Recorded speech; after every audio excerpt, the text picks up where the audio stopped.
in the shadowed expanse of the Persian Gulf, as the early days of 2026 unfolded, a formidable U.S. naval presence pierced the veil of night.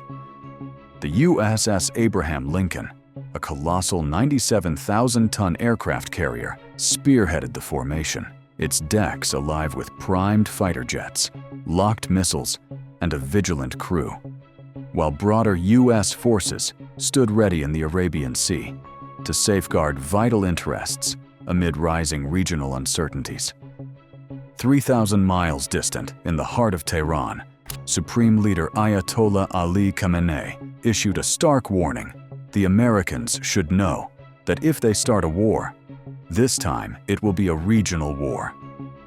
Just to please the U.S. president, his hand is stained with the blood of Iranians. I just hope the protesters in Iran are going to be safe, because it's a very dangerous place right now. And again, I tell the Iranian leaders, you better not start shooting, because we'll start shooting too. The US has been beefing up its military presence in the region, with the USS Abraham Lincoln aircraft carrier being the latest arrival. A global superpower, armed with nuclear capabilities, and a resolute nation advancing its nuclear program, teeter on the precipice of catastrophe, not sparked by a lone clash or overt assault, but forged through nearly 5 decades of eroded confidence, clashing visions, and an unrelenting cycle of countermeasures with no horizon in sight. This is the saga of the US-Iran confrontation, a conflict that evaded formal declaration, yet lingers in perpetual shadow.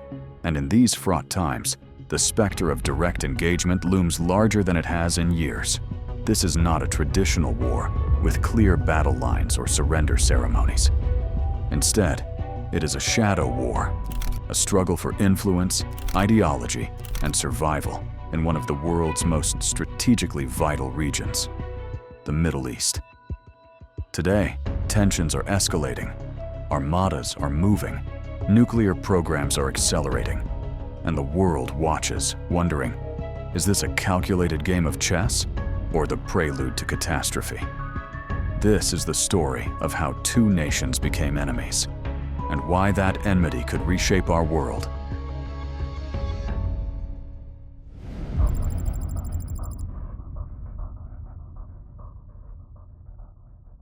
To grasp the enduring rift between Iran and America, we must journey back over 7 decades to a time when global powers navigated treacherous waters of resource control and ideological threats.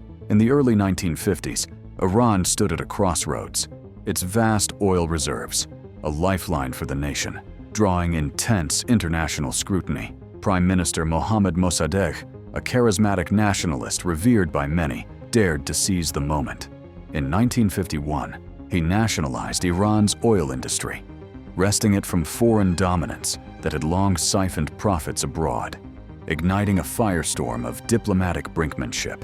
Britain, having reaped immense gains from these fields, viewed this as an existential challenge to its economic stronghold, while broader Western interests teetered on the edge amid Cold War anxieties.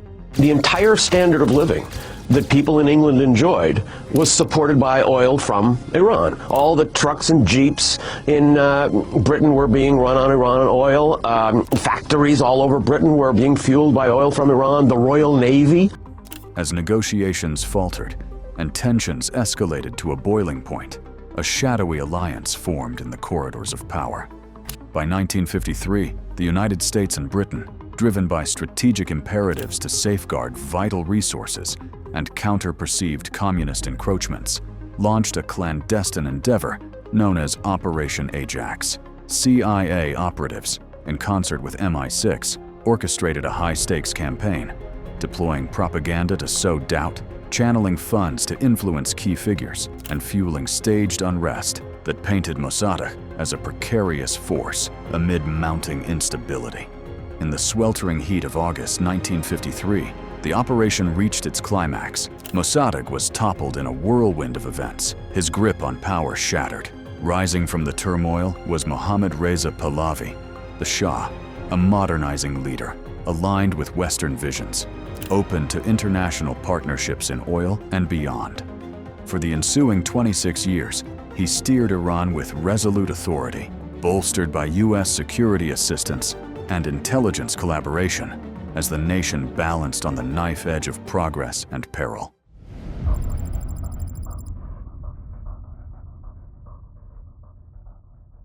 In the twilight of the 1970s, Iran simmered like a cauldron on the brink of overflow. The Shah's regime, enforced by the vigilant Savak security forces, grappled with mounting unrest amid soaring unemployment and widespread corruption. Religious leaders, foremost among them, Ayatollah Ruhollah Khomeini, seized the moment to rally the masses. From his exile in Iraq and later France, Khomeini broadcasted fervent calls for an Islamic uprising, decrying foreign encroachments and envisioning a sovereign government rooted in the will of the Iranian people. Then, on February 11, 1979, the dam burst in a torrent of upheaval. Millions of Iranians surged into the streets, toppling the old order as the Shah sought refuge abroad. Just 10 days earlier, on February 1st, Ayatollah Khomeini had made his triumphant return to Tehran, stepping onto the soil of his homeland to guide the nascent Islamic Revolution, a seismic event that reshaped the 20th century. To many Iranians, it heralded a dawn of emancipation, yet it unleashed profound challenges for the United States, upending long-standing alliances in the region. The emerging Islamic Republic charted a bold new course, distancing itself from prior American ties. It proclaimed America as the Great Satan and committed to propagating its revolutionary ideals across the Middle East, testing U.S. strategic interests at every turn. Tensions escalated dramatically on November 4, 1979, when Iranian students overran the U.S. Embassy in Tehran, holding 52 American diplomats and citizens captive. Their demand echoed through the chaos, the return of the Shah to face justice for alleged transgressions. That if the Shah, the ex-Shah, is not returned to Iran, that those American hostages in the American embassy compound will not be freed. Bismillah ar-Rahman ar-Rahim. The 35 million population of Iran want this, and we must investigate why the population wants the Shah returned. And unless he is returned, the hostages will not be freed. The ordeal stretched across 444 grueling days, a test of endurance amid high-stakes diplomacy. U.S. leaders pursued negotiations, imposed financial sanctions by freezing Iranian assets, and mounted a valiant but ill-fated rescue operation that tragically claimed the lives of 8 American service members in a desert helicopter collision. It is an indelible image of American military failure.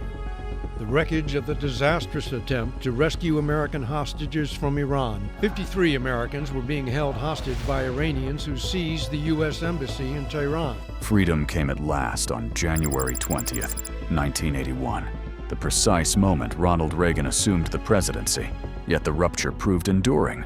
Diplomatic channels between the nations were sundered that day, and over 4 decades later, they remain unbridged.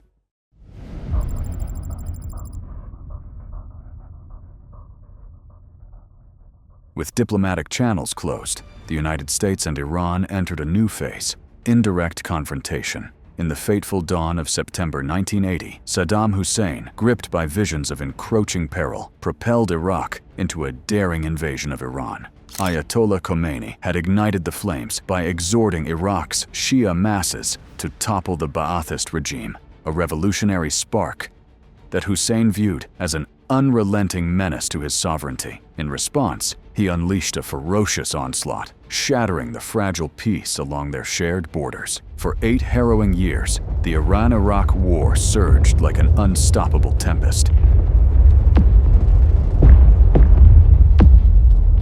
One of the most devastating confrontations of the late 20th century. The human cost was profound, with estimates nearing 1 million lives lost amid the ceaseless barrage of battles and attrition. Every day and every night, we stay on board and waiting that bomb will kill us.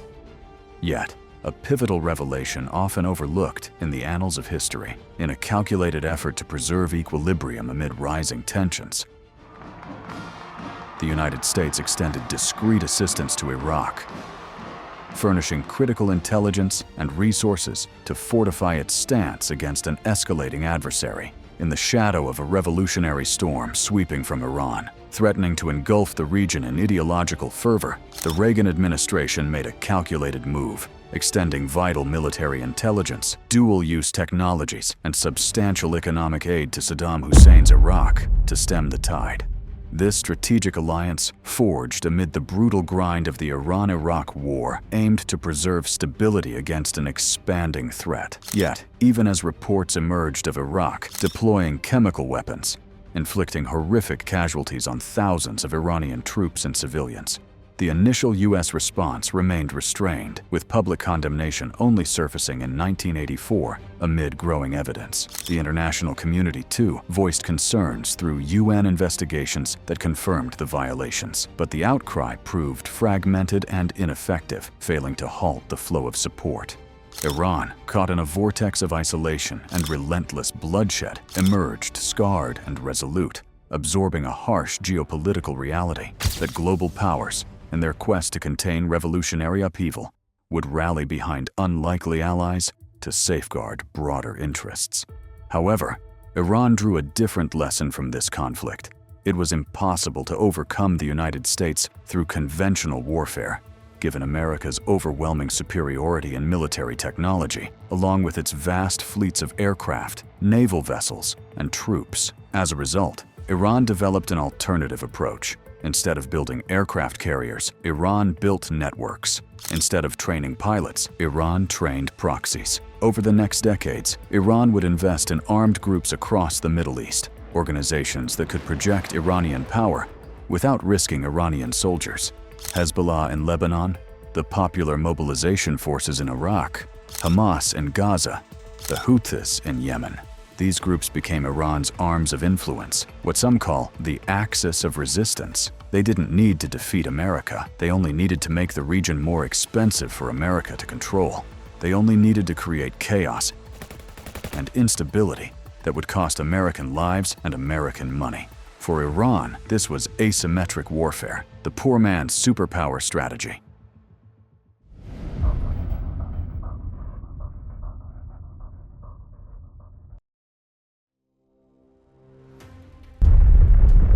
Beneath all of this conflict lay another struggle: Iran's nuclear program.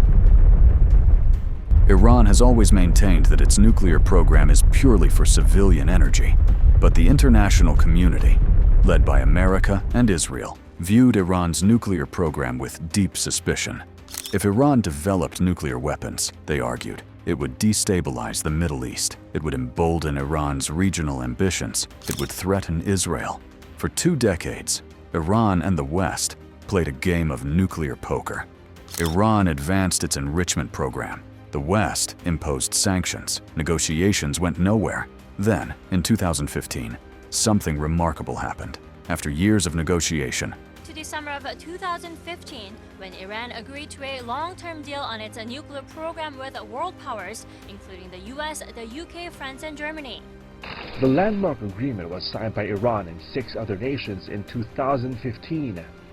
It limits Iran's nuclear program. Iran and 6 world powers, the United States, Britain, France, Germany, Russia, and China, reached a historic agreement, the Joint Comprehensive Plan of Action, or JCPOA.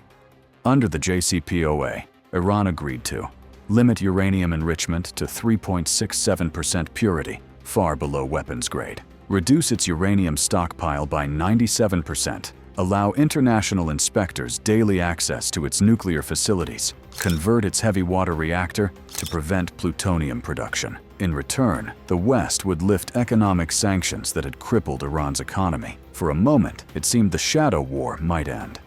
Yet, in a pivotal turn on May 8, 2018, President Donald Trump decisively pulled the United States from the JCPOA. I am announcing today that we cannot and will not make this certification. We will not continue down a path whose predictable conclusion is more violence, more terror, and the very real threat of Iran's nuclear breakout. deeming it a profoundly flawed accord that fell short of safeguarding long-term security. He reinstated stringent sanctions, unleashing a strategy of maximum pressure designed to compel Iran toward a renegotiated framework on stronger terms, bolstering regional stability or compelling a re-evaluation of its path. Iran, no longer bound by the accord's full restraints, surged forward with its nuclear ambitions, escalating the stakes in a high-wire act of defiance. It ramped up uranium enrichment to 20% purity, then pushed perilously to 60%, edging ever closer to the threshold of weapons-grade material, while deploying sophisticated centrifuges and broadening its nuclear infrastructure. By late 2024, according to international analysts, Iran had accumulated enough highly enriched uranium to produce weapons for 5 to 9 nuclear bombs if it chose to enrich further. Its breakout time, the period required to produce enough weapons-grade material for a single bomb, had shrunk to as little as 2 weeks. For the first time, Iran was genuinely close to nuclear weapons capability. Was this a bluff, a negotiating tactic, or a genuine shift in Iran's strategic posture?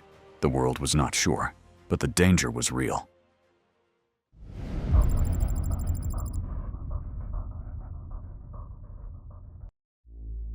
And now, we arrive at the present juncture, where in January 2025, President Trump reclaimed the Oval Office. Among his initial directives was the reinstatement of a resolute maximum pressure strategy against Iran, tasking his administration to slash Iran's oil exports to absolute zero, reinstate and broaden comprehensive sanctions, urge global partners to invoke the snapback mechanism, swiftly restoring UN sanctions to full force. In tandem, the Trump administration dispatched the USS Abraham Lincoln and its formidable carrier strike group to the Persian Gulf, where fighter jets soared in vigilant patrols, surveillance aircraft charted potential threats, and search and rescue teams stood poised, a clear demonstration of readiness to protect vital U.S. interests and maintain stability in a volatile region. President Donald Trump had threatened Iran with military action in response to its brutal repression of the mass protests. But while he's backed away from immediate action, the U.S. has been beefing up its military presence in the region, with the USS Abraham Lincoln aircraft carrier being the latest arrival. For Iran, this convergence marked a moment of profound challenge. The regime confronted, first, imminent economic peril. The intensified sanctions imperiled Iran's oil lifeline, which accounts for a substantial portion of its revenue, raising alarms within leadership that domestic hardships could ignite further unrest. Second, a formidable military posture. American naval assets loomed within operational range, while Israel weighed strategic responses, fueling apprehensions of targeted actions against Iran's nuclear sites or command structures. Third, surging domestic turbulence. From late December 2025 into early 2026, Iran grappled with widespread protests driven by economic woes, corruption, and governance issues. The protests over worsening economic conditions erupted in the capital Tehran at the end of December and developed into one of the deadliest periods of anti-government unrest in the history of the Islamic Republic. The protests in Iran are getting bigger by the hour. People are taking to the streets as the protests are entering its 5th day. What started as street marches against crippling inflation in the autocratic state have quickly grown to become one of Iran's largest protest movements in years. The demonstrations escalated across cities, with reports indicating that security responses resulted in thousands of fatalities, straining the regime's hold amid calls for reform. Has now confirmed the killing of over 6,000 people during the unrest at the start of January. It's also investigating 17,000 more deaths. Yet Iran wielded its own strategic cards. Supreme Leader Ayatollah Ali Khamenei issued a grave admonition. If America initiated an attack, the repercussions would be regional. Just to please the U.S. president, his hand is stained with the blood of Iranians. This signaled Iran's intent to broaden any conflict, potentially striking U.S. installations throughout the Middle East, engaging Israel, and imperiling international shipping lanes.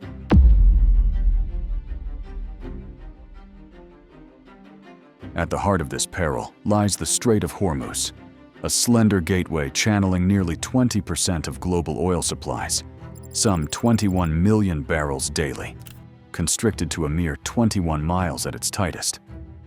Iran has long-honed capabilities, like swift assault craft, mines, submarines, and drones, to contest this vital artery. Any disruption could catapult oil prices skyward, shatter supply networks, stoke inflation, and plunge economies into turmoil, exacting a steep toll on the world for any escalation. Thus, we stand at a pivotal brink. America insists, acknowledge Israel's right to exist, cease uranium enrichment, dismantle your missile arsenal, and engage in nuclear talks on equitable grounds. Iran counters. Dialogue is possible, yet not under duress. We will safeguard our sovereign defenses.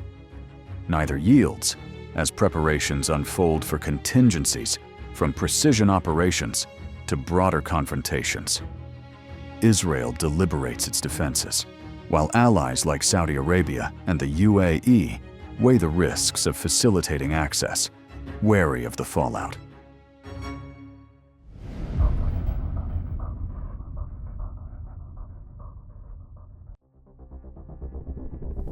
Yet, beneath the clamor of armies and arsenals, a deeper undercurrent stirs within Iran, one that could eclipse even the might of missiles in its significance. The regime grapples with mounting vulnerabilities as widespread protests in late 2025 and early 2026 laid bare strains from economic hardship and public discontent. The economy teeters on the edge of profound distress, battered by soaring inflation, sanctions, and infrastructural woes, while the rial has plummeted to historic lows, shedding nearly half its value against the dollar in recent months. Amid this turmoil, Iran's youth confront a horizon dimmed by unemployment and waning opportunities, while entrenched corruption and mismanagement fuel widespread frustration.